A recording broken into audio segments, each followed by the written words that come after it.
Um, Welcome to the literature series for 52 Living Ideas in the Greater Philadelphia Thinking Society.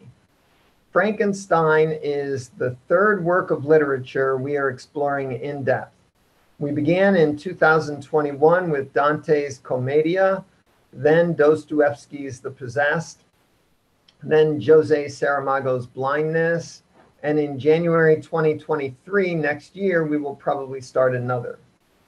There are 10 events planned for this Frankenstein series every 2 weeks from now until December 11th. I've divided the novel into 4 approximately equal parts of roughly, 33 pages at the minimum in my printing, 41 pages, the longest one. The first one is Making a Monster. I'm calling the second one The Monster's Story.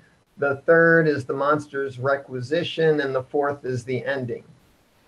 The plan is to go through the novel twice, one event for each part times 2 readings of the whole novel.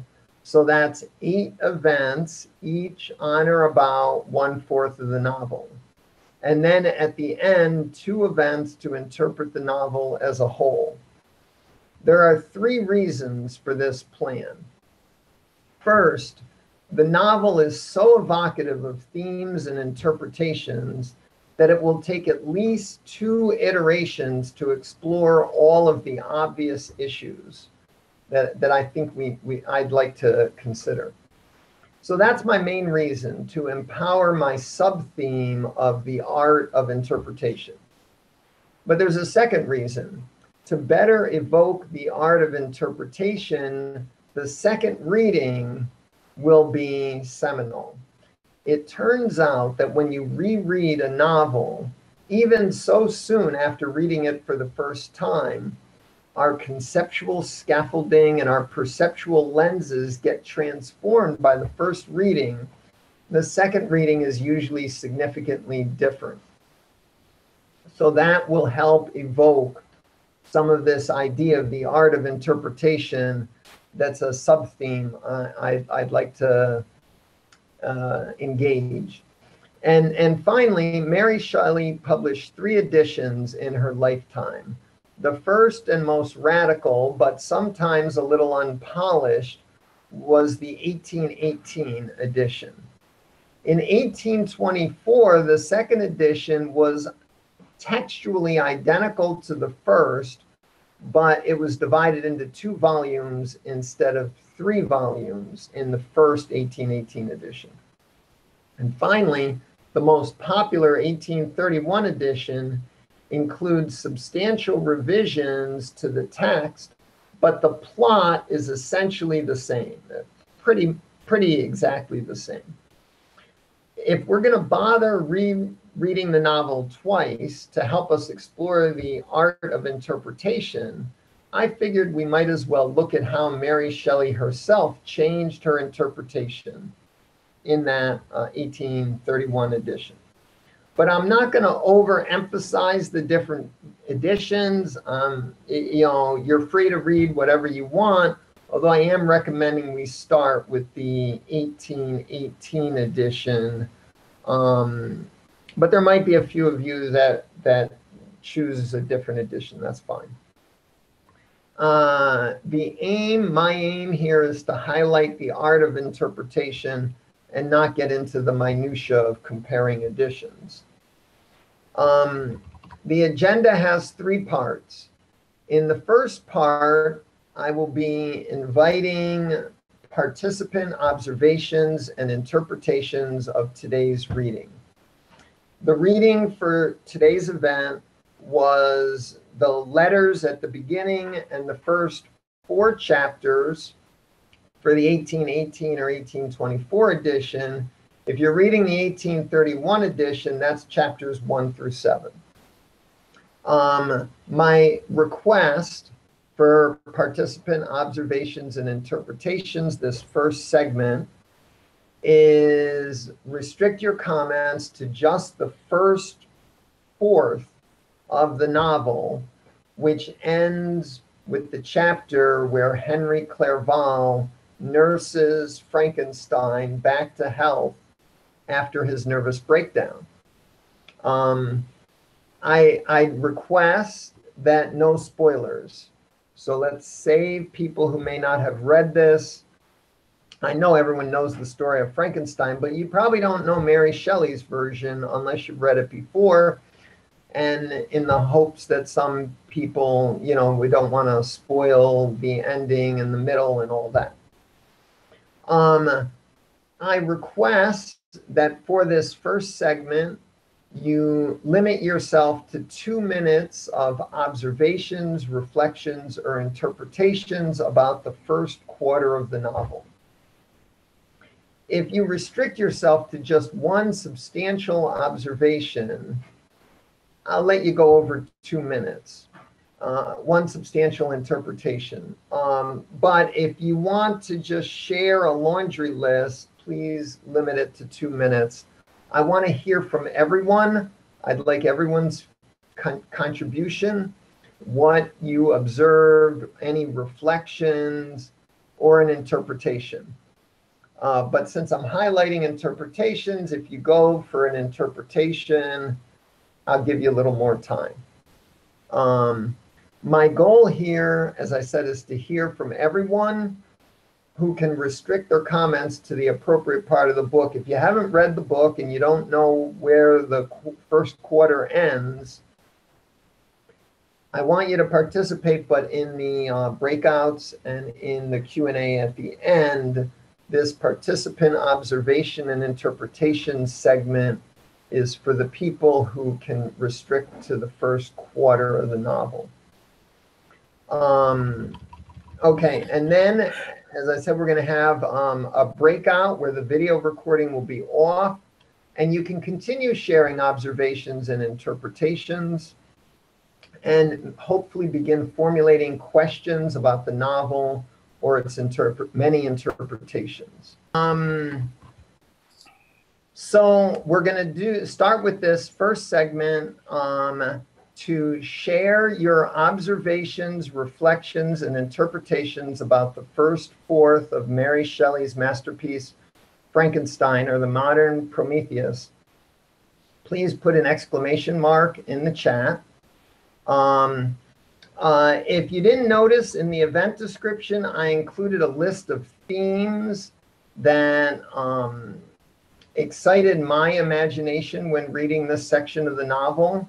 I'll just quickly go through that: educational philosophy, literary references and criticism, science and natural philosophy, comprehensivity, the zeal of progress through knowledge, Prometheus, how dangerous is the acquirement of knowledge, that's a quote, the principle of life, the creature. Another quote is, a thing such as even Dante could not have conceived, bad craftsmanship or responsibility for life bestowed, the immorality of science, manic obsession, and it struck me the predetermined ending or tragedy. So to share your observations, reflections, and interpretations, please put an exclamation mark in chat. I'm going to start to try to model one interpretation. And then I'm going to, start calling on the people who put exclamations in chat. No one's put an exclamation in chat. Allison, is it possible? If you put one in and make sure it's possible, and maybe we've got.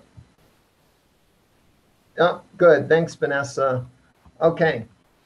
I want to mention a word about interpretations. I wrote an essay, I put the link at the end of the event description, on the measurements of life, which is based on a book called The Design Way. And in that essay and in that book, it hit me two characterizations of interpretations that I found helpful. First, we can think of interpretation as making sense of the filtering and focusing of our perceptual lenses and the organizing function of our conceptual scaffolding. That is, interpretations involve both perception and conceptual organization.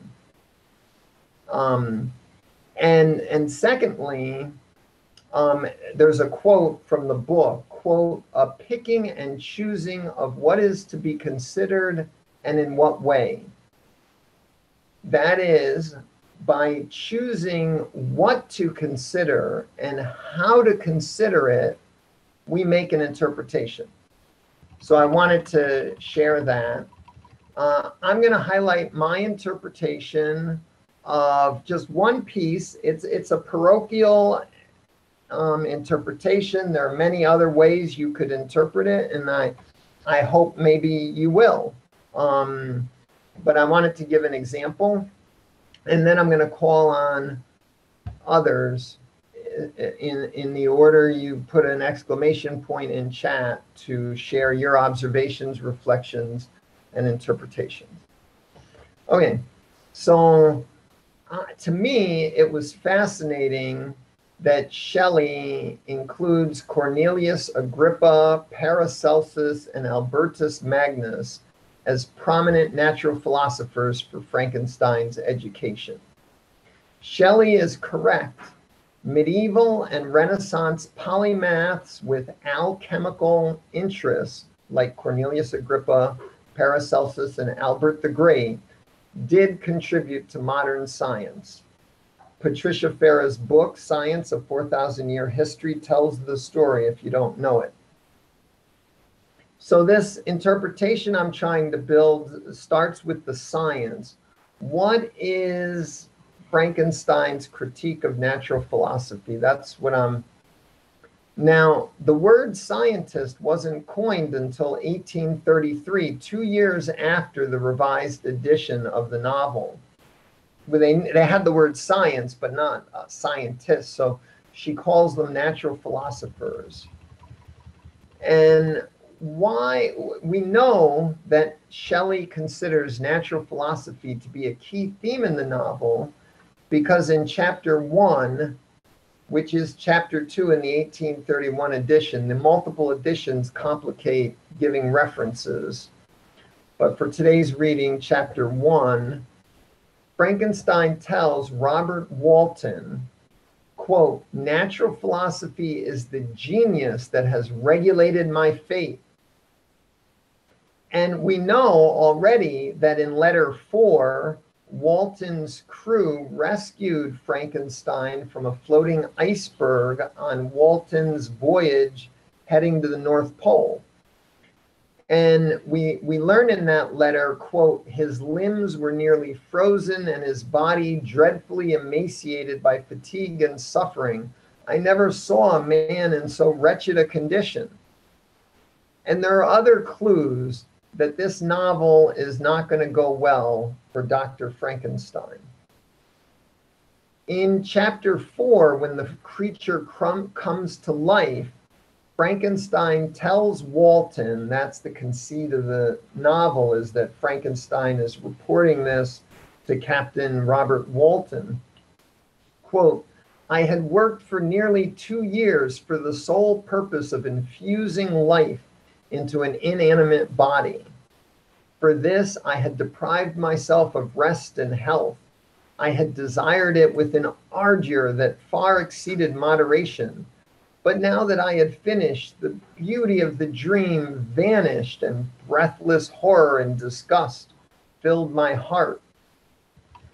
So not only do we have here the invention of the mad scientist motif, but we learn that Frankenstein's foray into natural philosophy succeeded on a technical level, but it's a disaster for him personally. Why? So this is how how am I considering the ideas of reading as I read and reread, and in what way am I considering them? This is my interpretation emerging. Let's look at Frankenstein's description of his newly created creature in chapter 4. Quote, "No, oh, no mortal could support the horror of that countenance. A mummy again endued with animation could not be so hideous as that wretch. I had gazed on him while unfinished. He was ugly then. But when those muscles and joints were rendered capable of motion, it became a thing such as even Dante could not have conceived." I think the reference to Dante is significant. Dante's whole epic poem, the Commedia, is about the transgression of a poet into the experience of meeting God face to face and returning to tell about it. Dante continually references Ulysses as the transgressor of human knowledge. It is one of the great themes of Dante's Commedia. And I think Mary Shelley is using this reference to indicate that what's going on with natural philosophy here is some kind of transgression. In fact, Frankenstein tells Walton that he transgressed. Quote, "Learn from me, if not by my precepts, at least by my example, how dangerous is the acquirement of knowledge, and how much happier that man who believes his native town to be the world than he who aspires to become greater than his nature will allow." But how is Frankenstein transgressing? In chapter 4, we learn that Frankenstein becomes obsessed with the question, whence did the principle of life proceed? And a few paragraphs later, we learn, quote, "I succeeded in discovering the cause of generation and life. Nay, more, I became myself capable of bestowing animation upon lifeless matter." Why is this a transgression? So I go back to chapter 3, and at the University of Ingolstadt, which, by the way, is one of the oldest and most prestigious universities in Germany, although its name has been changed to the Ludwig Maximilian University of Munich, and it has been relocated twice. We learn in chapter 3, Frankenstein's professor, Monsieur Waldman, says, "Natural philosophers penetrate into the recesses of nature and show how she works in her hiding places." Pray tell, what are the hiding places or recesses of Mother Nature into which science penetrates? For Frankenstein, I think it's the generation of life. By penetrating into the recesses of Mother Nature for the secret of life, Frankenstein, we might say, is proposing to replace women by man's arrogant science. So that's my interpretation. I have other interpretations, but I want, yes. CJ, so what I'm going to do is, we have taken care of everything. Allison is going to be monitoring people. She's going to let in people only if we recognize them. It's almost half an hour past that. So if there is anybody coming in whom we don't recognize, it is likely to be a Zoom bomber. So Allison or you should not let them in. So Allison will handle everything. So I'm going to say goodbye. I think we're doing well. Okay, thank you, Shrikant. Thank you. So now it's your turn. I want to hear from everyone. As you read this, what did the first quarter of the novel, what did you observe and how did you interpret this first part of Frankenstein? What did you consider and how did you consider it? Put an exclamation mark in the chat to share your observations.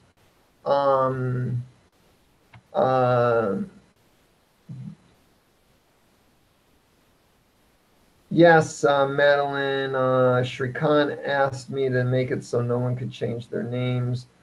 I only see Vanessa with an exclamation mark.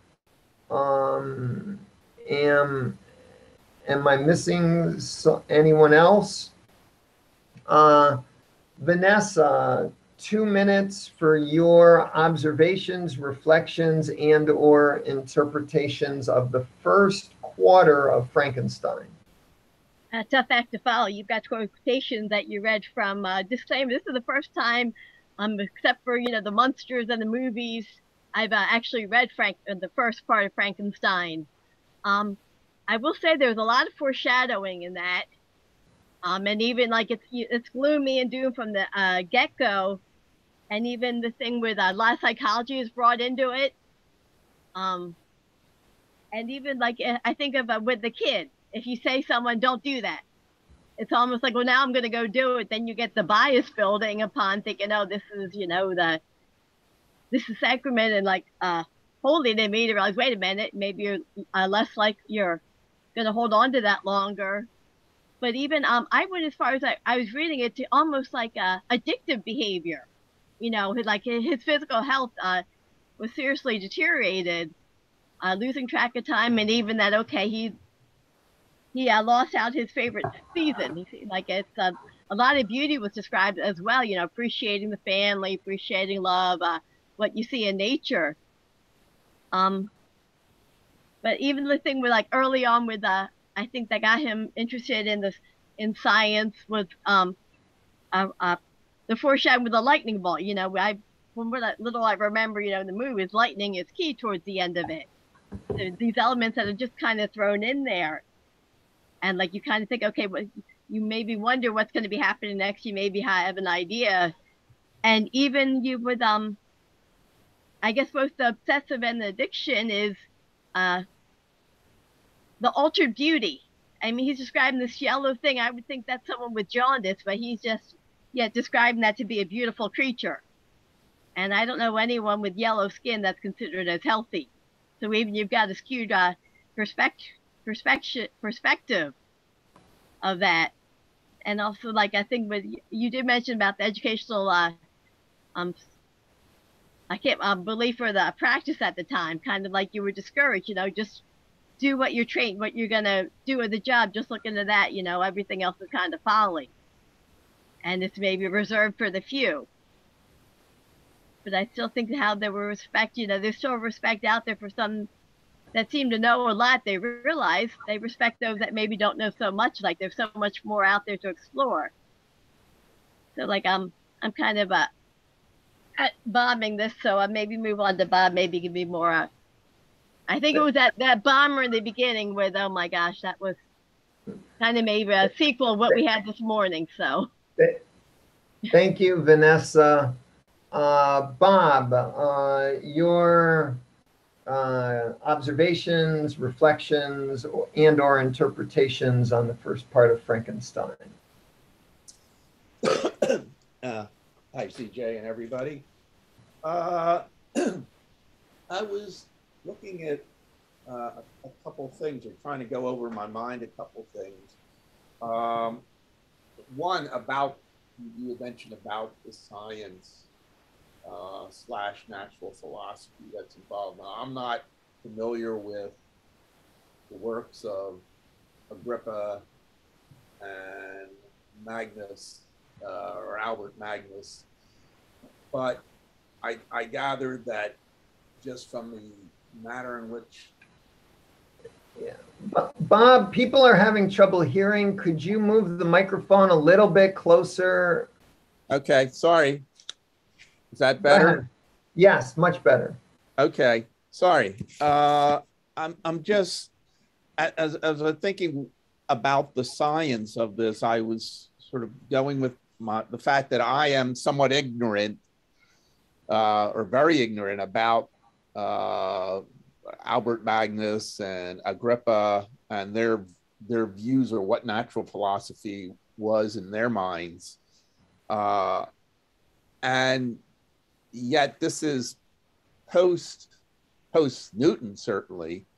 So there had been, I don't know, there had been parts of science that had been already pretty well laid out in terms of a process. One of the things that in terms of the science also, I didn't get a great feel for science being done. I mean, sometimes I read science, I'm reading one right now, a science fiction book, where the science is intentionally and deliberately brought out as to what a particular idea is referencing, quantum physics, whatever it may be. Here, I didn't get a real sense of science. I had a sense of voila, the lifeless matter is somehow now not lifeless. And now, admittedly, I didn't go any further than the 4 chapters. And though I read this many, many years ago, I don't remember. I probably have more memories of what was going on in Young Frankenstein than I do in the actual novel itself. But so the, excuse me, just writing down a couple notes. The last point that I have trouble with is, what is it that's so reprehensible about the monster? Is it the fact that the monster looks ugly, unappealing? I mean, that goes to the idea of what makes her sort of a true monster. What was his name? John Wayne Gacy. There are people who have been true monsters who may not look monstrous. They might even be quite handsome and charming and so forth. So the idea of what is monstrous about the so-called the monster, I don't quite yet understand. If it's just physical beauty, then I think that's a tad shallow, personally. Now that's it. Thank you, Bob. I'm adding your questions. What is reprehensible about the monster, and what is the science content of the novel for the Q&A at the end? I want this part to be observations and reflections. So Lawrence and then Madeline. Lawrence, go ahead. Yeah, hi everybody. I read this novel first in first semester freshman college in a science fiction class. It was the most popular class on the campus, and I think we're all completely taken aback, surprised at how different it was from all we knew were the movies, starting with the Boris Karloff. I got through. I got up to chapter 4, and I know you made many references to it, but it was clear to me by the end of chapter 3 that Victor Frankenstein was already in bad shape, mentally, psychologically. That he was already going too far and getting himself in a real dark place. Also, that in the writing itself, I don't have anything jotted down. I read kind of quickly, but there is a pervasive gloom, it seems to me, in the writing already from the beginning. I know in the letters themselves, he talks about, often in those letters, about being alone, feeling alone, wanting and needing a companion, someone he can unburden himself to. So that's another observation. Also, the full title, Frankenstein or Modern Prometheus, has always, when I've thought of the book prior to today, has really struck me. You know, we know that myth, and it's almost like a cautionary tale that if you go too far to try to be godlike, look what's going to happen to you. I suppose that's a kind of interpretation without my realizing it. And just the other thing that came to mind is the fact of a woman writing this at the time, and publishing it. I think I know it from my experience as a reader. It was quite rare, and the fact she's writing in a male character's voice in the first person, just from a writing perspective, because I'm partly a writer, it is really interesting to me. So those are the observations, and I guess I did have a sort of interpretation there without realizing until I said it about the cautionary tale about trying to be godlike and create life. Great. Thank you, Lawrence. Yeah. Thank you all. Madeline? Can you hear me all right? Yes. Okay, good. Well, thank you, CJ, for doing this. This is terrific. Like Lawrence, I first read this in college, except in my case, it was for a course called Women and Literature. So it was a different course, but the same era in my life. So I love this book. What I did this time reading it was I took a cue from her reference to the Rime of the Ancient Mariner, which is a long narrative poem by Coleridge, which she would most certainly have read by the time she wrote it. That too is about an eventful sea voyage, and it has several frame stories in it. So I looked at this and I started dividing it into frame stories. So we have frame story 0, which I call outside the book.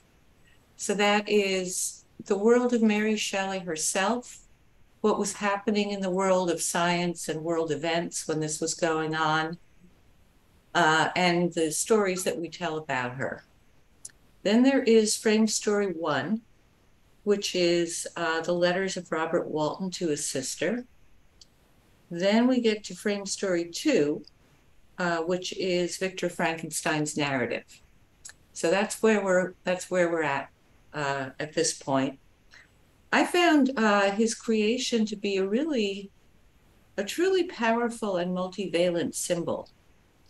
In terms of the science that was going on then, Galvin would have already conducted his experiment on the frog's legs. He would have applied an electrical current to a dead frog, the legs would have kicked. And there were people in England and Scotland who were using human corpses and demonstrating that they could make them twitch by applying electrical currents. So my guess is that she certainly drew inspiration from that. I think there are several major themes running through it. One is classicism versus romanticism. So I'd say classicism would be the University of Ingolstadt, and the first professor that Frankenstein mentions, who says, aha, all those old people who experimented with things, those alchemists, they were all wrong. Everything you've learned is wrong. And he feels like, well, you're killing my interest in natural philosophy. But then he gets to a more sympathetic professor, Monsieur Waldman, who encourages him. So as far as the appearance of the creation goes, the people of that era, back in frame story 0, were big believers in physiognomy, which was the idea that a person's, their personality, their psychology, and their moral character could be determined by looking at the features of their face and the aspects of their body. So this would be part of the horror that Victor felt upon beholding his creation. And I would say that there's also the aspect of the uncanny valley of, is this actually living? Is it human or not? All the things that freak people out in fiction or in terms of AI, computer-generated things, wax statues, anything like that, it's kind of liminal, a threshold thing. So I think that's very powerful. And I'll just finish by saying that I think that the aspects of the creation, I'm not going to call him the monster, sorry. I'm just going to call him the creation. there are aspects of him that are very animal-like, and that places him in the liminal zone. I would say not just the yellow skin, I agree with Vanessa, certainly could be something like jaundice, but the enormous size, which Victor did on purpose, the musculature, which seems sort of inhuman in the way that it sticks out from under the skin. And he keeps saying he has yellow eyes. Very, very few people have yellow eyes, but there are a number of animals that have yellow eyes, like cats and goats. And also the black lips. You might have blue lips if you had cyanosis, but black lips are really also in the realm of animals. So I would say that, oh, thank you, Lawrence. Yes, okay, I like the creature better than the monster. So I would say that this big, powerful liminal creature, it also holds a place for Shelley, because her mother died basically giving birth to her shortly after she was born. And so already in the book, we have many themes of missing and absent and neglectful parents who have abandoned their children. Okay, thank you, Madeline. Anyone else who would like to share your observations, reflections, or interpretations of the first quarter or so of the novel? Please put an exclamation point in chat. Allison, you're next. Go ahead. This is my first time to read it, so I only read, the part that we were supposed to. But one of the things that I was thinking about is this idea of creating a new person. That the theme is interesting because it's sort of like when you create a child, you're creating a new person. And sometimes parents try to put onto a child what they think they want them to be rather than letting the child evolve into who they naturally are. But it also, like, another idea that it came to me was this whole idea of that we're always creating our own persona that we show to the world. And it's kind of like we're like onions, where as you get to know someone, all the layers get peeled off until eventually, if you're very, very close to someone, you see really kind of like their whole self. But sometimes when they first meet somebody, they're showing what they want to show of themselves, which kind of relates to social media, and also Zoom in a way, like where we can have 20 minutes to think about what we want to say, which is very different from a conversation where you just say something off the cuff. So I just think this idea of creating a person, it goes into a lot of themes about, who are we as individuals and what do we show to the world? Those are just some, initial observations I had with it. Thank you. Mike? Go ahead, Mike.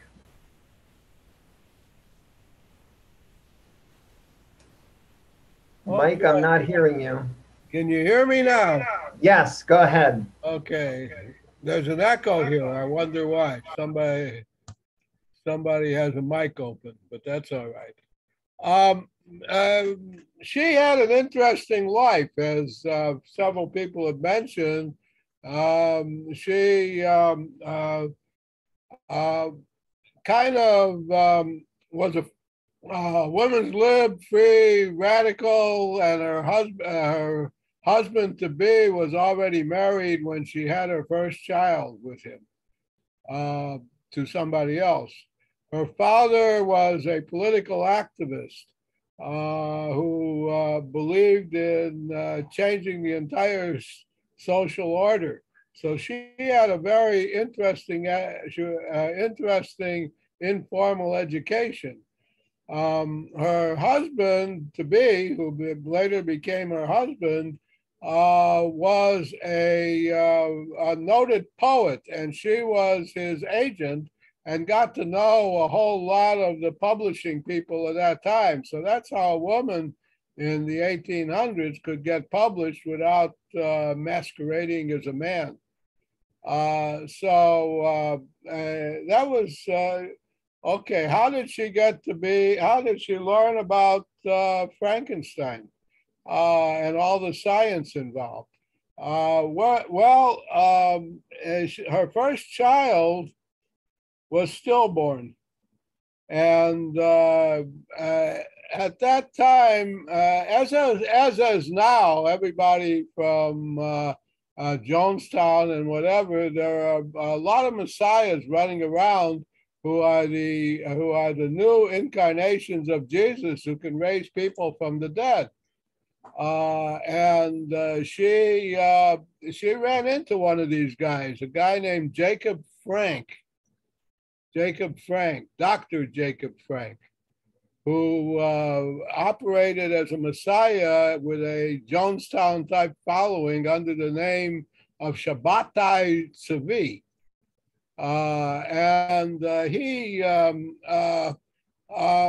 He was a kind of a seer who told her a lot about how her next child was going to live. So she, one thing led to another, and she published a book. A subtitle of one of the editions is The Modern Prometheus. And Prometheus is a homemade man who was able to do all kinds of neat things. So some of this is not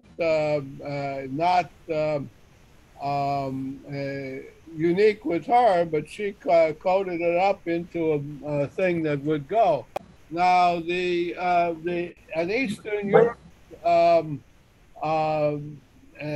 folklore story was about a man made out of clay who was like Frankenstein at that time, and he was tricked into.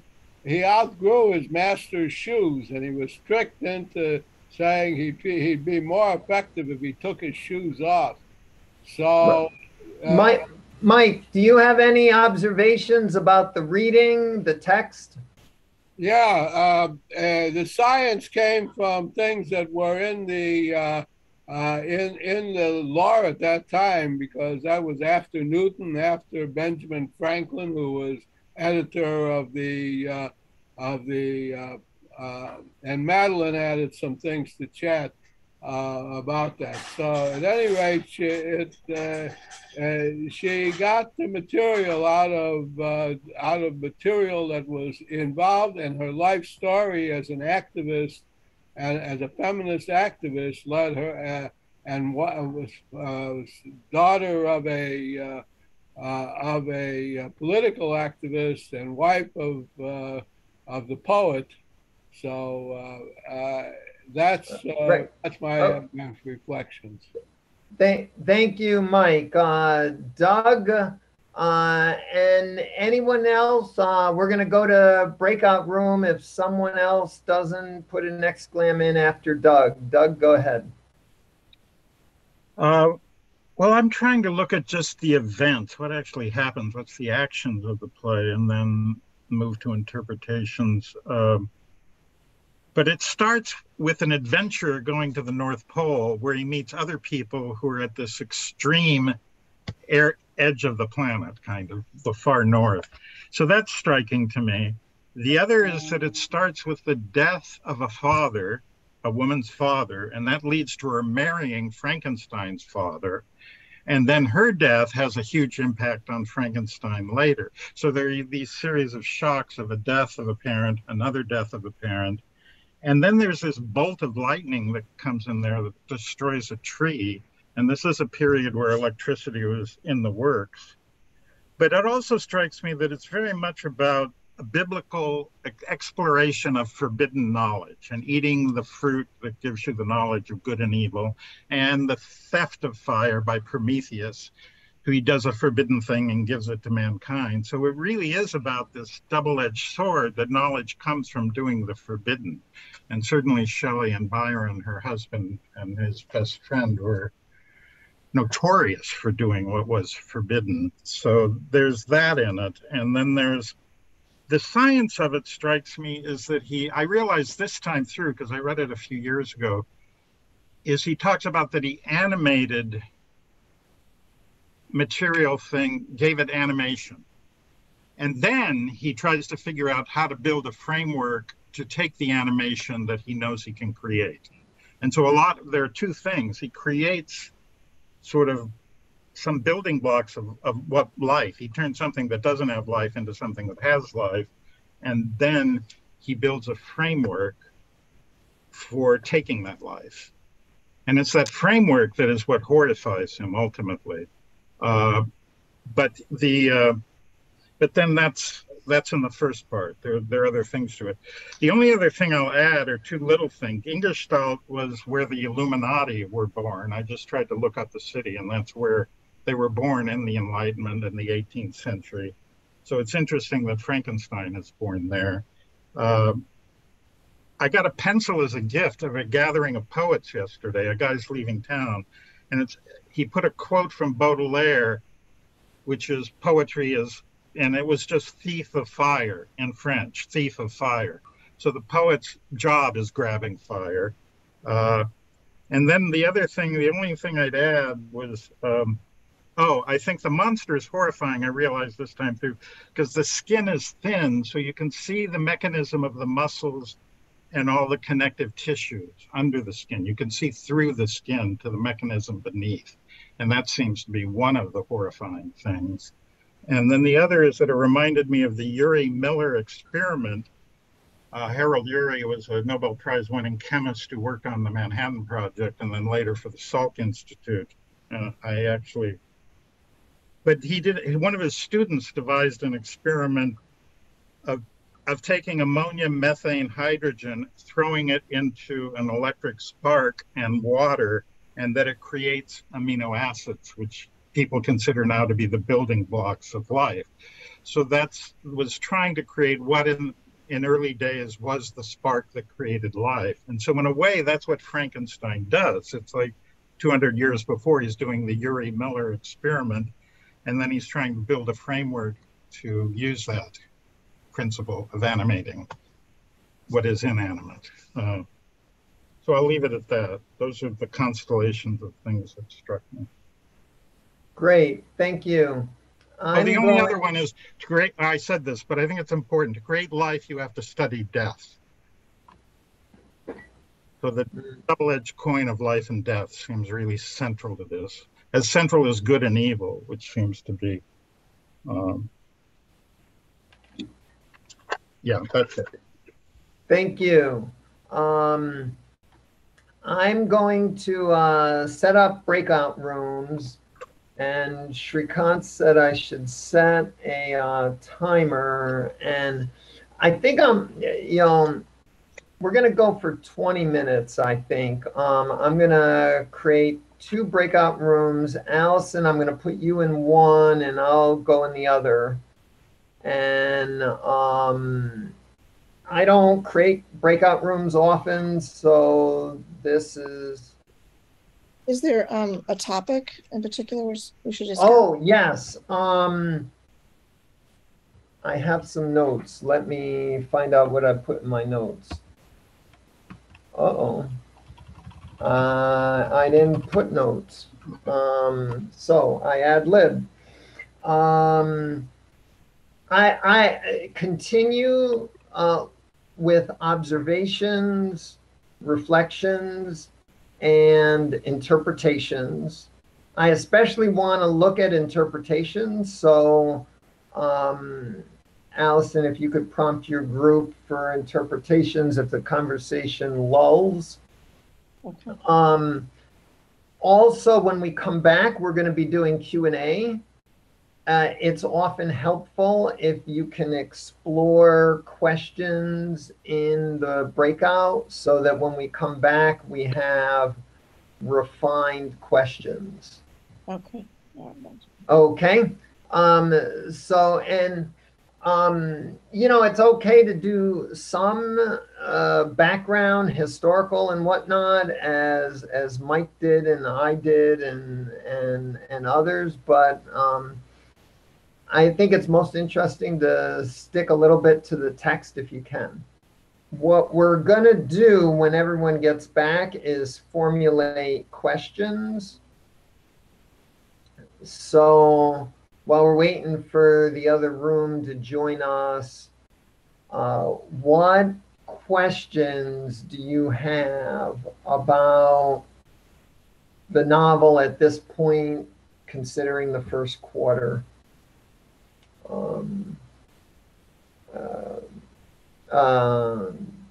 Put a exclamation point in chat if you've got a question. I want to collect questions and then we're going to answer them.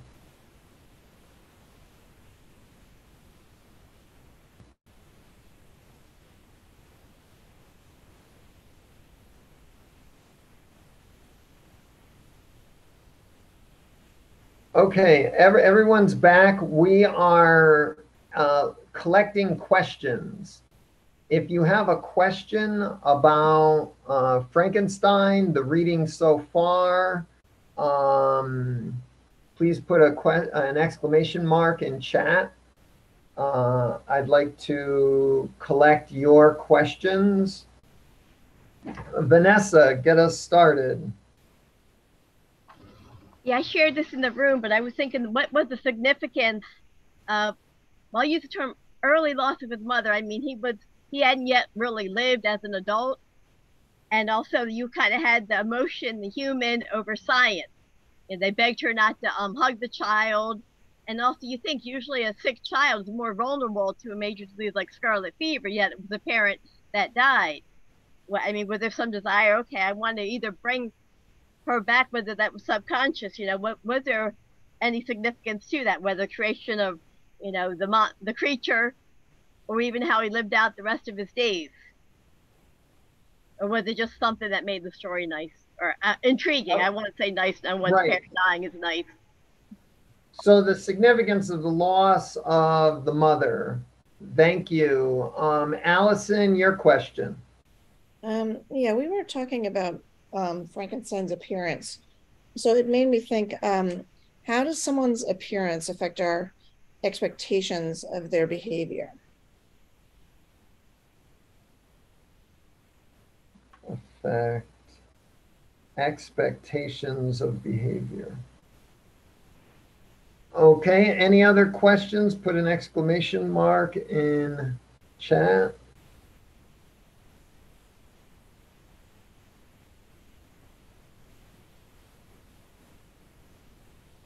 Mike, your question. Oh, was he good or evil? And did he start out that way, or how did he become good or evil? Who was Frankenstein the narrator? Or the monster? I don't think he was created as a monster. Well, we can't really, at this point, we only know about Frankenstein. We don't know much about the monster. So your question is, was Frankenstein the creator evil from the beginning? Or how did you put it? Use your imagination. I don't know how I put it. I probably put it in the wrong sense, but yours sounds better. Was Frankenstein depraved? Depraved from the beginning? You know what? The broader question is, what went wrong with Frankenstein? And that was actually a question I was going to ask. Why does Shelley's Frankenstein make Frankenstein successful in his natural philosophy in creating a new life, but it turns out so disastrously? Was something wrong with Frankenstein? Was something wrong with his method? Was something wrong with his purpose? What is it that's wrong here? I think is... Yeah, was something wrong with Mary Shelley? it may, that would be one interpretation, that the novelist is wrong, and sure, we should create life, get the women out of the process, right? Is to take a misogynist view of the well, actually, Mary Shelley could be wrong in many other ways. Anyone else with a question? Larry, you got a question? I think his mistake was he was focused on, could he do this? Could he do something that nobody else did? And he didn't think beyond that. Okay, if I do this, then what? What are my responsibilities to creating this life?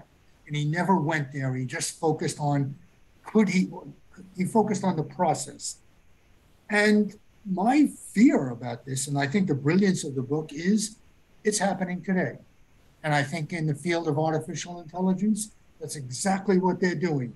They're trying to create sentient life in computers.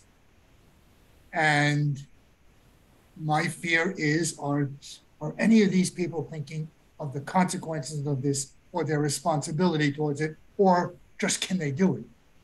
And I think that's the main theme of the book, that if you just say, can I do it, without thinking of the consequences or your responsibilities, you have committed a sin. And that's the sin of the doctor here in creating this. Yes, he could do it, but he didn't go beyond that. What are my responsibilities in doing this? Great. Thank you, Larry. I think you're right that, I mean, I was going to collect the questions, but let's just go with this one. This is, I think, who else has an answer to this question, Mike's question and my question. What is disastrously wrong here? We've gone far enough in reading this novel that we know something disastrously wrong has happened.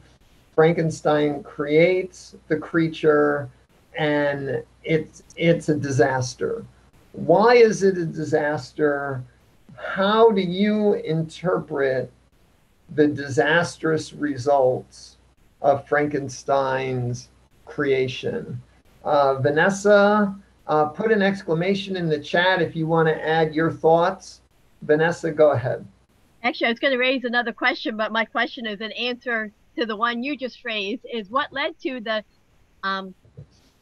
negative and the harmful addictive behaviors. I would go along manic, obsession, because it detrimentally affected the health. I got to do this to the point of losing track of losing a whole season, and even someone that knew him saying, I'd hate to tell you, this was what I wanted to start off with, but to paraphrase, you look like crap. In today's language, what led to those? Was it his prior experience, or was maybe he born that way? Was it life experience, or was that a tendency he had? But that kind of behavior drove it. If you kind of like, okay, it's not working, I give up, let me go, get a girl or something, versus I gotta do this. You see the smoker, that the chain smoker, they'll do anything so they can get that smoke break. They'll give up, maybe a love interest, because I've gone more than 20 minutes without a cigarette. That's very detrimental. If anyone's like a chain smoker or addicted seriously to something else, that's detrimental to health and relationships. Thank you. What other possible explanations are there for what went wrong? In my breakout, I suggested maybe it was just bad craftsmanship. Frankenstein's so focused on knowledge, he doesn't care about the artistry and the craftsmanship. He produces this half broken, muscles hanging out, monstrosity. Bob, if you have a question, we can collect the question, but if you want to answer the question, what went wrong? Is wrong a matter of interpretation? First of all, we've only read the first 4 chapters. By looking at the letters, at the beginning, we sort of get an idea something went wrong, but it may not, it could be anything that could have happened. Maybe something else bad in Frankenstein's life occurred. But was it wrong to create life? I mean, because people's belief in a God obviously varies, but how many times did God have to create before he felt he got it right? And perhaps God never felt she got it right. I mean, this was Frankenstein's first attempt. Not bad for creating.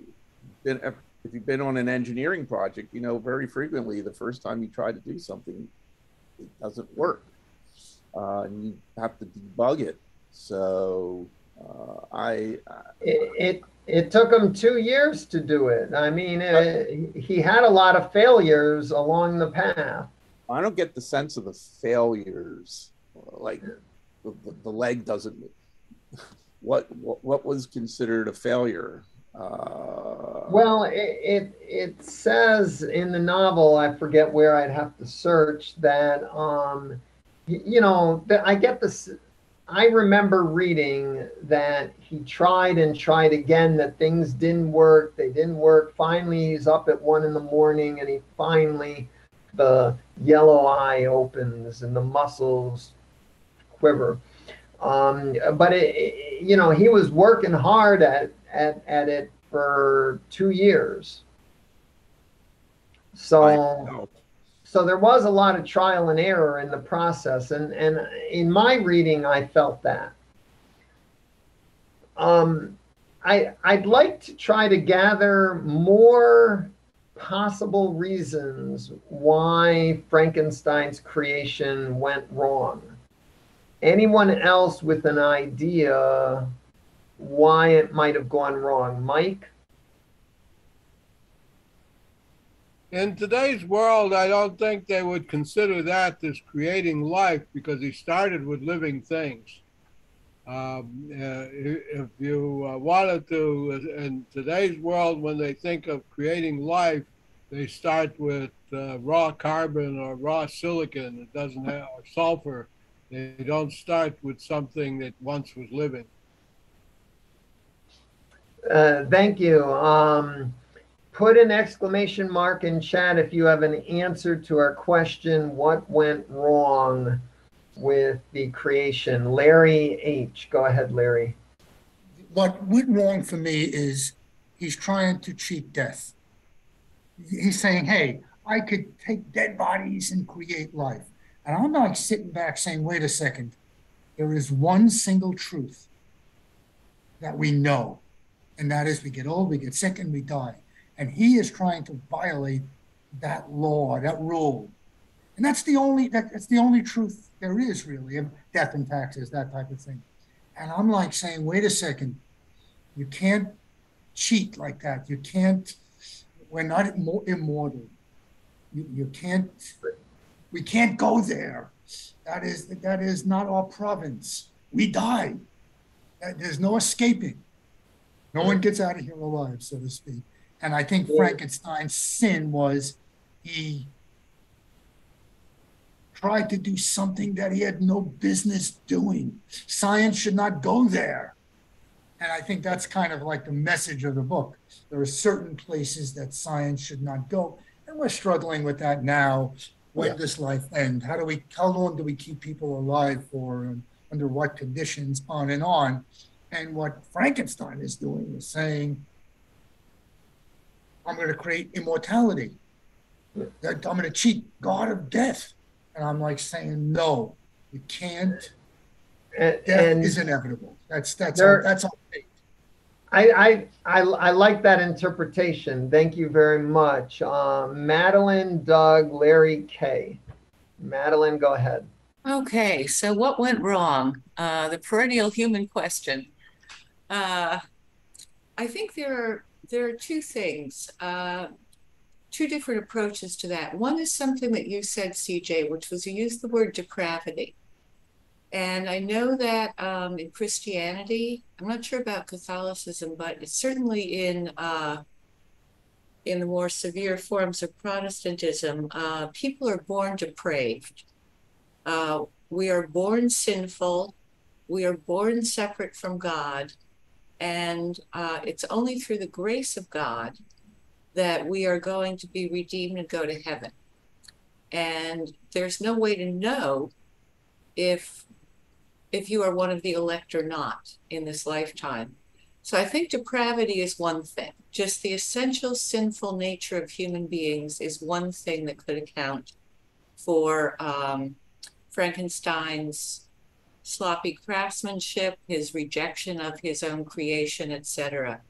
The other is hubris. A couple of people brought up the subtitle, A Modern Prometheus. So Prometheus didn't just bring fire to humans and get his liver eaten by an eagle over and over again. He had another aspect to his story, which was he was supposed to prepare an offering to Zeus. And he actually prepared two offerings. He prepared good meat, which he put into an ox's stomach, so it looked really, really repulsive. Then he took bones, which are not edible, and wrapped them up in beautiful glistening fat. So it was he basically gave Zeus a choice of two things. One which was something that was ugly on the outside, but was a true offering on the inside and good on the inside, let's say. The other was something that looked good on the outside, but on the inside was not usable and was not right. It was not a fitting and proper offering to the gods. And so I would say that those are two different approaches to take about what went wrong. Great, thank you. Doug, your answer, what went wrong? Muted. I think the nature of creating art, you never know the consequences of what you do, or even science. And I think this is what Bucky tries to address with his understanding of precession, that you're aiming at this solution, but you're creating side effects at 90-degree angles to your intention that are not at all what you expected. So I think the nature of creation and how does that creation work in a system is not something scientists often try to solve. They say, okay, I'm solving this, and they do it, and they sell the patent off, but they're not looking at the ramifications of what they've created and the side effects. And so that's one thing. I also think in the context of this is a time when 18th century novels were considered to corrupt the values of young women and focus them more on romanticism and fake issues of love and romance and all of that. And then The Sorrows of Young Werther was attacked as a poison pill that was destroying the young men of women whose failure in romance would lead to suicide. So, and in the 20th century, there have been books that have been blamed for various negative effects, fictional books. I'm not talking about, some of the more famous books we know that have created political havoc around the world. So, but fiction. So I think the nature of creation is to do something that you just don't know the impact of. I mean, I knew one group of people who did Merchant of Venice in the South as a plea for tolerance, and it turned out the Ku Klux Klan came in droves and loved the play and burned a cross on their lawn in honor of the production. They loved the production, and they closed the production down because the kids were so freaked out at the impact that the play had on their community. Art does not know what it produces and the general danger of any creation or art. Sometimes it does, sometimes it doesn't. Sometimes it's really blind to the impact. Sometimes it's, well, that's something to ponder. I could talk for 3 hours on that, but I won't. Anyone else with thoughts on what may have gone wrong? Well, the point I was going to make,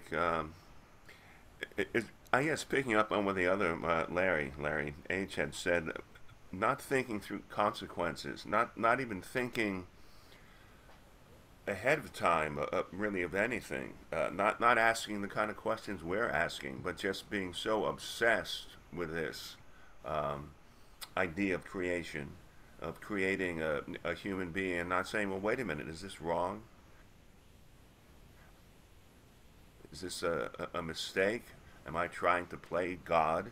You know, is this, in the biblical language, sinful and evil? Not words I tend to use often, but it is it does seem to fit here.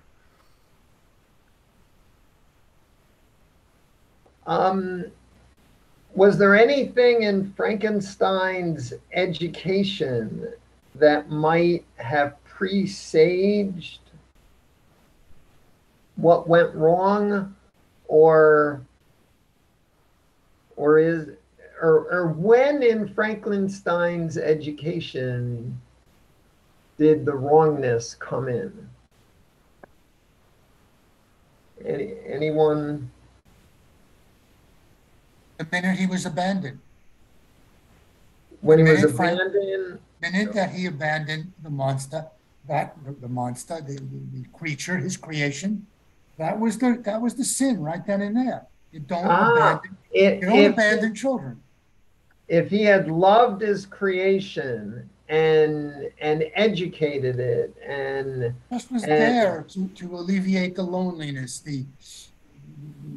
I think children need parents or a father, and the minute he abandoned them, I just said, you've committed a crime against nature. This is the crime. What about his manic obsession? That's normal. It's okay for people to become manically obsessed over something, and Well, it's playing God. It's assuming a role that he shouldn't be playing, and I think scientists are doing it today as well, especially with artificial intelligence. They're trying to create a sentient being, a consciousness itself, and maybe they'll do it one day, and then we'll all be sitting in front of computer screens, listening and being subservient to that type of intelligence that they're creating, 2001 type of thing. I don't know, but the beauty of this book is it's almost like a warning. There are certain places, certain things that scientists or any of us, areas we shouldn't be going to. And for him, he's trying to create life out of death. And I'm saying, wait a second. That's not how life is created. That's human beings don't go there. And he goes to a place and does something that he has no business doing. But once he does it, he says, all right, the creature, I don't want to have nothing to do with it. I want to make like I didn't do this. And I'm saying, you're the monster here. You've abandoned your child, your creation. Maybe if you were there for it as a parent, a guiding light, so to speak, he wouldn't have been so hostile. Thank you, Larry. Vanessa, what are your thoughts on these questions? Well, if I think you're talking about Frankenstein's education, I think early on his father skewed his perspective on it, just saying, oh, this is kind of rubbish, and not telling me either why he thought that way, which encouraged him to read it more, whether that was just rebellion or you don't read this, I'll show you. And then you kind of go in with a slanted way versus just picking up with, sheer ignorance and letting the words impress you. And then it wasn't until I think, the second professor that kind of opened his eyes and said, well, no, read this, and this is maybe why you should. And it's, it's kind of the amazement of the unknown. And I think he even said the way the professor, the gentleman, presented in such a way, he wasn't being arrogant about it. He was almost presented in a more humble way. I like that. So when Frankenstein discovers Cornelius Agrippa, his father says, oh, that's rubbish, but he doesn't really explain it. And so the bad parenting of Frankenstein's father in failing to warn him that the times have changed. Cornelius Agrippa is old school. Science, natural philosophy has moved on from that. I think you've got something there that's a key part of the novel, but I'm not, it's not resonating for me that that's what went wrong. Anyone want to weigh in on this, or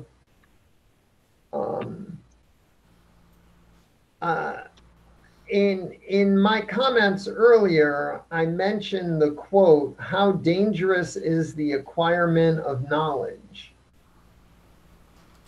Is that a general fact? All knowledge is dangerous to acquire, or is it specific about the knowledge of the principle of life that's dangerous?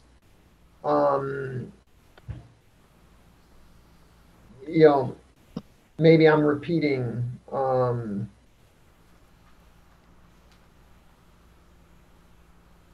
Anyone want to continue this thread of conversation?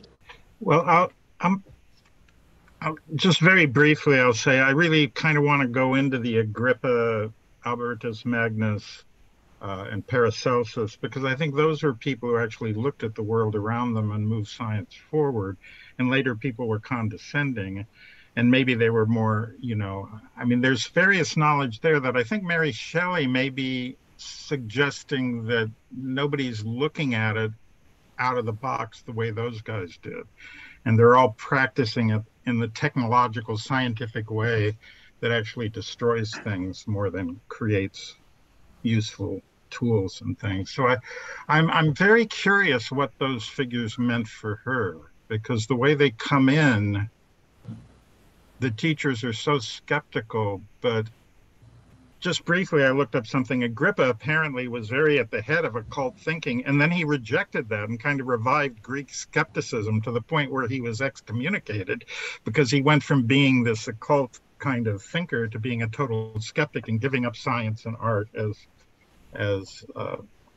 false values. So I'm just curious, because of the revival of some of that in the Enlightenment, there is this thread through philosophy and natural science, when natural philosophy was the term for science, and science hadn't and the Cartesian split between the body and the soul, which I think was just to cover his own ass. I think Descartes was afraid of the church, so he said, "I'm not dealing with your issues. I love you, you're great." Now, and then he talked philosophy, which sort of destroyed the church. But he kept praising the church because he saw what happened to Galileo. So I think there's a lot, and Newton was apparently very into alchemical thinking and all kinds of things. And we think of him as one kind of scientist, but apparently he was deeply embedded in occult thinking and alchemy and astrology. Maybe astrology more than alchemy, but that stuff's beginning to come out, and there are various historians who focused on that, but I think it's been kind of repressed. So I'm curious what those thinkers really meant for Mary Shelley. In chapter 2, Monsieur Waldman is saying, after having made a few preparatory experiments, he concluded with a panegyric upon modern chemistry, the terms of which I shall never forget. Quote, "The ancient teachers of this science," said he, "promised impossibilities and performed nothing. The modern masters promise very little. They know that metals cannot be transmuted and that the elixir of life is a chimera." So what I'm hearing is that the ancient teachers, Agrippa, Paracelsus, Albertus Magnus, had, the alchemical aspiration of transmutation of metals, and the elixir of life is a potion generating eternal life. This was something that alchemists were working toward, and presumably Agrippa and Paracelsus, although I haven't traced all the history, and Albertus Magnus were in some sense alchemists. They were alchemists. Therefore, part of their aspiration was to find a potion generating eternal life. This is not Mary Shelley's invention that someone would want to create life or eternal life. Right. And so in some sense, one of the things she's getting from these thinkers is this elixir of life notion and bringing that into modern science. Does that strengthen it or corrupt science? Madeline, you had your hand up. Go ahead, Madeline. Yes, this is a bit more on. So for one thing, I think that we are wondering what went wrong because at this point, our narrator, Frankenstein, is himself wondering what went wrong. So first he's like, I blame the father. Except that we see Monsieur Krempe went ahead and reinforced his father's teachings, and he went on to find a more congenial professor, Monsieur Waldman, who he was much more compatible with.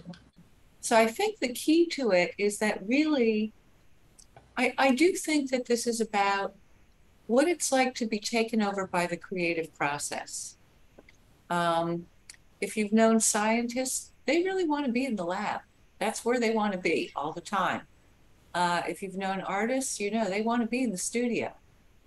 And in chapter 3, the narrator discusses this. I just want to read a brief passage, if that's okay.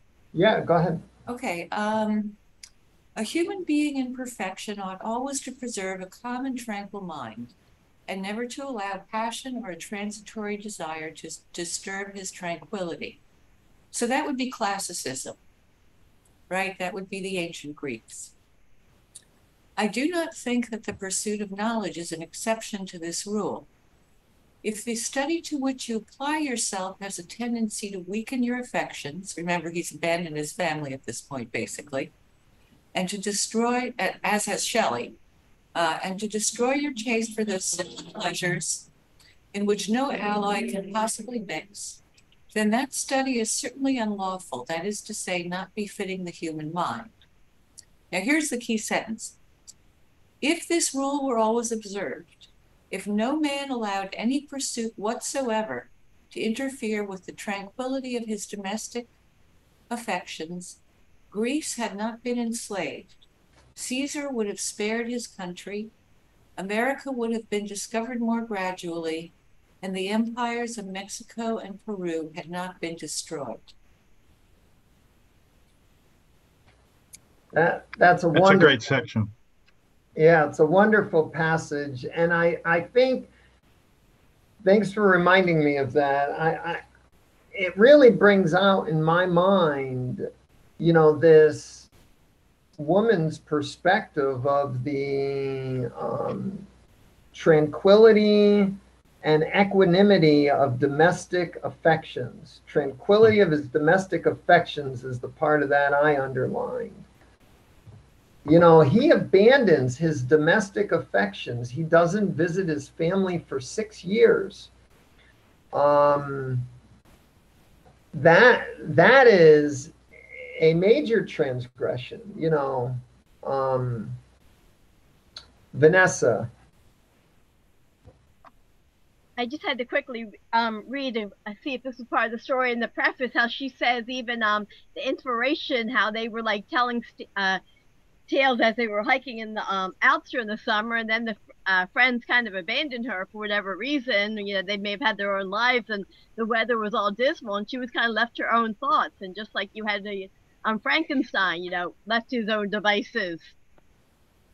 And I wonder if she kind of maybe used how that affected her. You know, okay, you're alone thinking for yourself. You know, she ultimately came up with this story, but you know, like if you're in isolation, or like as opposed to having the interaction, you know, maybe she drew upon that. I mean, she did mention, you know, the scenery in the Alps, you know, she did incorporate that. And I think it also said that the weather was horrid. So that, you know, came into play, you know, in the description. So what we've read thus far. and the gloominess, and I think the weather was maybe not. That could have just inspired her. I don't know if that was abnormal weather for that time of year and that season, but she drew on upon personal experience. I mean, how much of it is parallel and how much is inspiration? It's a different story. Thank you. I want to go to some of the other questions. We didn't have that many, so we'll just spend a few minutes. In the first half, Bob asked the question, what is reprehensible about the creature? I think Madeline's answered that with physiognomy, which was a thing back then, where the actual shape of the head and whatnot, people believed you could divine someone's nature and character and whether there's something evil there. Any other thoughts on what is reprehensible about the creature? Mike, go ahead.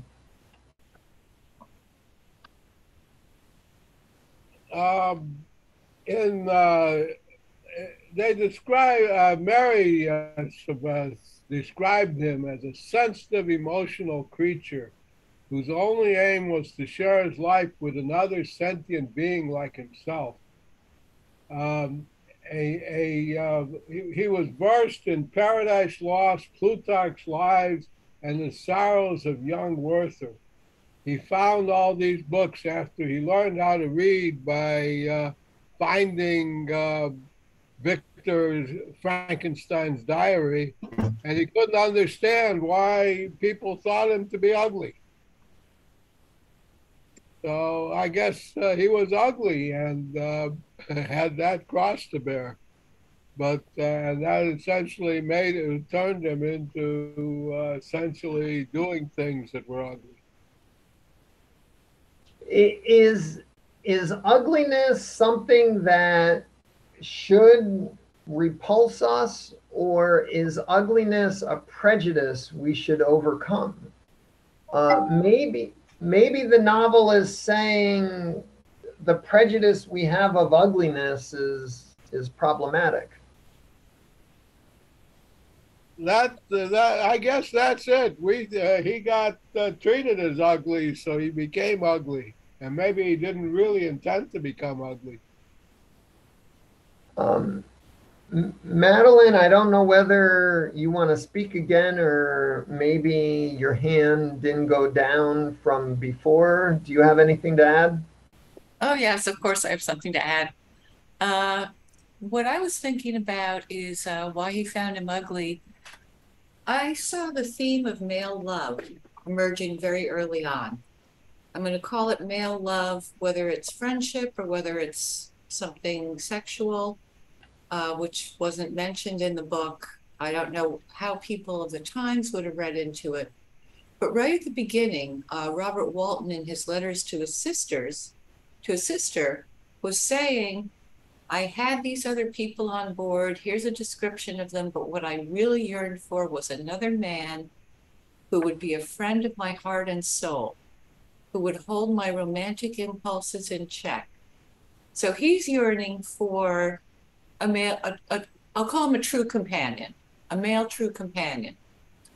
Then there's Frankenstein, who creates what he believes, I think, will be an imaginary perfect male. So what happens when you create your perfect love or your perfect friend in your mind? You're projecting it onto someone else, and then they fail. Or it could be seen as a metaphor for some sort of actual sexual affair between men, which he then rejects, and it goes on to haunt him throughout the book as he rejects it and rejects it and rejects it. I don't know if this had been a feature of life in Mary Shelley's circle, or if I'm reading too much into that.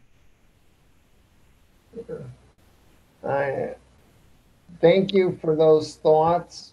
I'm realizing this question I asked is very similar to Allison's question. Does appearance affect expectations of others' behavior?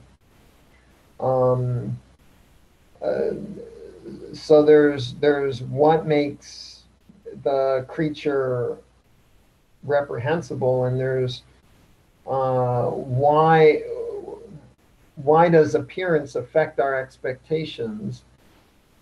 Vanessa, did you have a thought? Well, just based on what we read initially, he actually found his creation to be beautiful. It's upon the reflections. Like, I didn't realize what I had made, but he's saying whether it was hubris or I made this because I made it. It must be beautiful. It's my creation. I wouldn't create anything undesirable. Because these things, like, I'm not going to tell you why it's such and such was bad, but as I'm assembling it and seeing that, but then he's even described the yellow skin, so it's almost like maybe he kind of realizes it but doesn't want to admit it. And like he's saying, this and this was such, and that like it looked kind of not the healthiest creature created, but still it's like, that's mine. Just like every parent thinks their child is beautiful, lovely, perfect, the ideal, where reality might be quite different. So he kind of had that, it's my creation, it must be lovely. I put my sweat and tears into it. Thank you. Larry H. and then Doug. Larry H., go ahead. When you mentioned the word creature, I immediately thought of the doctor. I didn't think of his creation. And I think he is a creature, the doctor, because he's falling into a trap that human beings have always. Can we be immortal? Is there a holy grail out there that we could cheat death? And he's seeking that. And to me, that's monstrous. And wait a second, we can't cheat death. It's inevitable. You can't create life from death. I mean, I think that was his goal, saying, wow, human beings will now be immortal. We'll no longer have to even think about death. And I think, you know what? That would make us gods. And I think that makes him such a monster. Human beings wanting to be God. And when you use the word creature, I immediately thought of the doctor. I didn't think of his creation. I think his creation, to me, is a very sweet kind of, he wants companionship. He wants connection to other human beings, which is a very human thing to want. What the doctor wanted was something that was not human. And that made him monstrous to me, regardless of physical appearance. Thank you. Thank you, Larry. Doug, go ahead.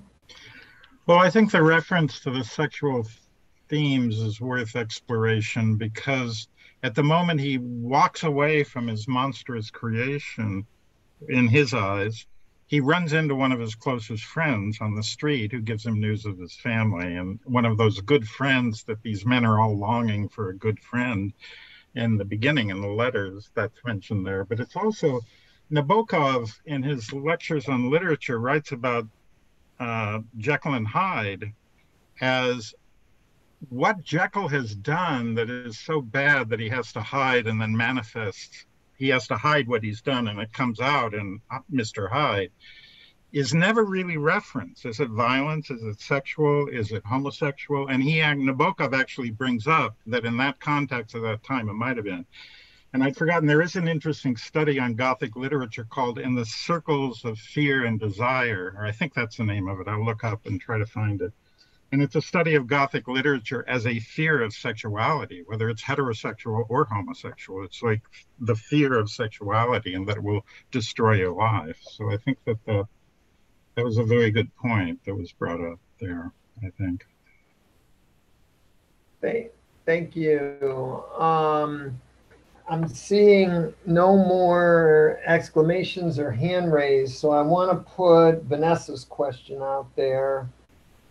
Any thoughts on what was the significance of the death of Frankenstein's mother?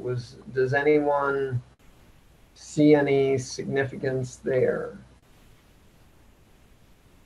Or is it an accidental plot ploy? I'm looking for exclamation points in chat first, and sometimes I manage to look up and see if someone raised their hand, although that feature is harder for me to follow. I have a proposal for Vanessa's question. I thought that there was this wonderful passage. Here it is. In chapter 2, she died calmly, and her countenance expressed affection even in death. I need not describe the feelings of those whose dearest ties are rent by that most irreparable evil, the void that presents itself to the soul, and the despair that is exhibited on the countenance. It is so long before the mind can persuade itself that she whom we saw every day and whose very existence appeared a part of our own can have departed forever, that the brightness of a beloved eye can be extinguished, and the sound of a voice so familiar and dear to the ear can be hushed, never more to be heard. These are the reflections of the first days, but when the lapse of time proves the reality of the evil, then the actual bitterness of grief commences. Yet from whom has not that rude hand rent away some dear connection? And why should I describe a sorrow which all have felt and must feel? The time at length arrives when grief is rather an indulgence than a necessity, and the smile that plays upon the lips, although it may be deemed a sacrilege, is no longer banished. My mother was dead, but we still had duties which we ought to perform. We must continue our course with the rest and learn to think ourselves fortunate whilst one remains whom the spoiler has not seized. It's this poignant, passionate passage on death. And as Larry keeps reminding us, the whole theme is Frankenstein becomes obsessed, perhaps because he lost his mother in this way, with the desire for the elixir of life, eternal life, creating life. And as Larry H. keeps pointing out, that's the abyss he goes down. And so maybe the death of the mother sets up the theme of death that will and has throughout this opening section, Ben. Anyone want to add anything on that? I'm seeing some chat exclams. What am I missing? I'm missing no one. Everyone. Yeah. I don't see anyone. Anyone with a comment?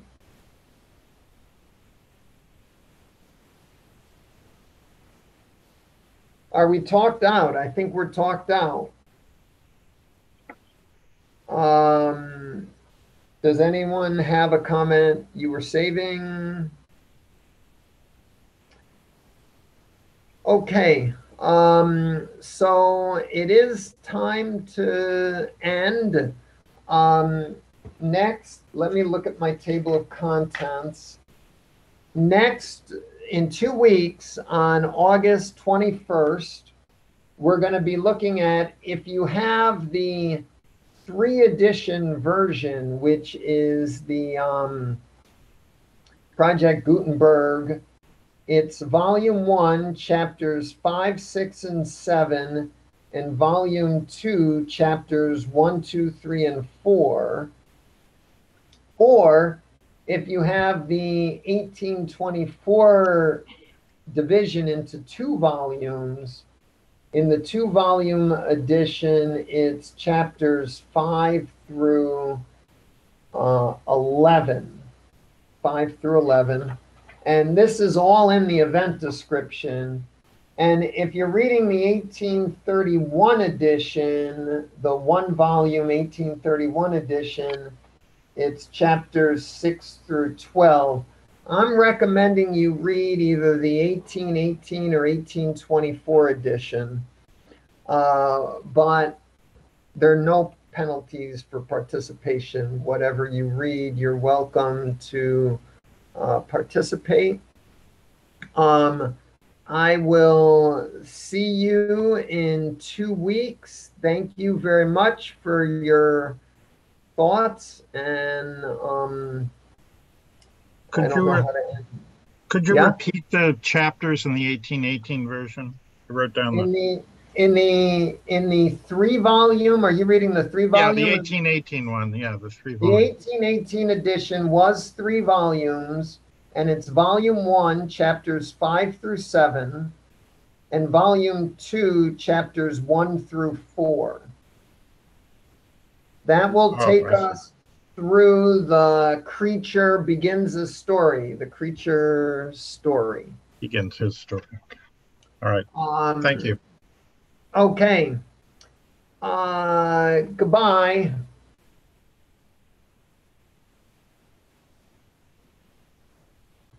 Have a nice one, everybody. Right. Yeah. Goodbye. Thanks, CJ. Thanks, everyone. Thank you. Thank you. Bye.